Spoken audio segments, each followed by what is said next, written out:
फर्रुखाबाद जिले के शमसाबाद कस्बे में अलीपुर रोड पर स्थित मीर अजीजुल्लाह शाह मक्की की दरगाह एक ऐसी जगह है जहां आस्था और शांति का अनूठा संगम देखने को मिलता है।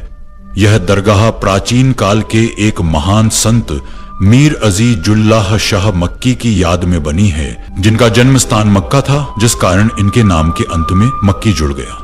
ऐसा कहा जाता है कि ये शमसुद्दीन इल्तुतमिश की फौज में एक सिपाही के रूप में काम करते थे। उस समय शमसाबाद को खोड़ नगरी के नाम से जाना जाता था और इस पर राजा खोड़ का अधिकार था। ऐसा कहा जाता है कि राजा खोड़ बहुत ही निर्दयी और अत्याचारी राजा था।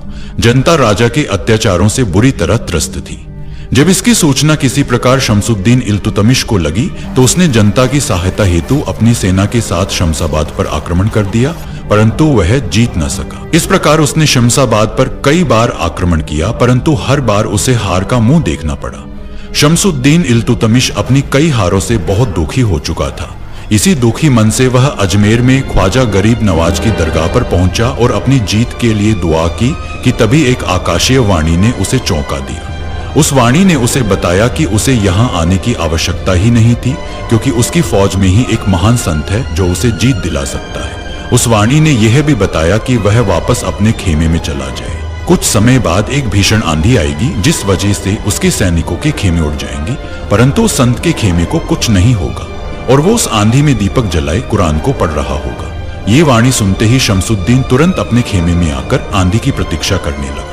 कुछ समय के बाद वाणी के कहे अनुसार तेज आंधी प्रारंभ हो गई। शमसुद्दीन इल्तुतमिश तुरंत अपने घोड़े को लेकर खेमे की खोज करने लगा। कुछ देर बाद ही उसे वह खेमा मिल गया जिसकी उसे तलाश थी।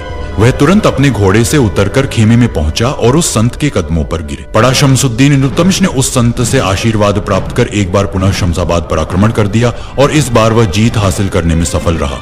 जीत के बाद खोड़ नगरी का नाम बदलकर शमसुद्दीन इल्तुतमिश के नाम पर शमसाबाद कर दिया गया। कुछ समय बाद शमसुद्दीन इल्तुतमिश दिल्ली वापस लौट गया, परंतु संत मीर अजीजुल्लाह शाह मक्की वहीं रुक गए और अपनी मृत्यु तक वहीं रहे। ये तो कहानी थी संत की। अब हम बात करते हैं इस दरगाह के परिवेश और वातावरण की। तो हरे भरे परिवेश और शांत वातावरण के बीच बनी ये पवित्र जगह हर आने वाले को अपने आगोश में ले लेती है।